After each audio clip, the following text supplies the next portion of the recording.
Argentina Brazil মুখোমুখি মনে হচ্ছে এনসিপি আর বিএনপি যে কোনো মুহূর্তে বেঁধে যেতে পারে সংঘর্ষ। এই দুই দলের সাপোর্টাররা অতি উৎসাহিত হয়ে অতি উত্তেজিত হয়ে যাচ্ছে। বাংলাদেশের রাজধানী সহ প্রতিটা গ্রাম গঞ্জে বর্তমানে এই দুটি দলের সমর্থকদের ভিতর চলছে তুমুল যুদ্ধ। মেসিকে আর নেইমারকে নিয়ে পড়ে যাচ্ছে বাকবিতণ্ডে, তর্কে বিতর্কে যুদ্ধটা মোটামুটি কম হচ্ছে না গ্রামেও। যেখানে আর্জেন্টিনার প্যানা টানানো হচ্ছে, তার অপর সাইডে ঠিকই ব্রাজিলের পতাকা টানানো হচ্ছে। এবার যেন বিশ্বকাপটা নির্বাচনীয় কৌশল অবলম্বন করছে।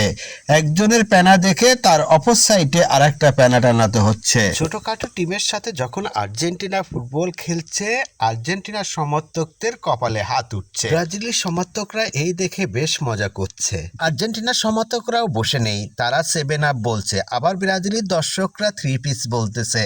এই নিয়ে বেশ মজা হচ্ছে খেলা নিয়ে। তাই যেন থাকে এই মজা পর্যন্ত, এই নিয়ে যেন কোনো বড় রকমের কোনো কিছু না হয়, সেটাই আমরা আশা করি। সবাই ভালো থাকবেন, সুস্থ থাকবেন, দেখা হবে বিশ্বকাপ খেলার মাঠে। যেতে পাচ্ছি না, তবে বিদ্যুৎ নিয়ে কিছু কথা থেকে যায়। খেলার সময় বিদ্যুৎ চলে যাচ্ছে, দর্শক উত্তেজিত হচ্ছে, জিনাটার স্টার দিয়ে দেখতে হচ্ছে খেলা।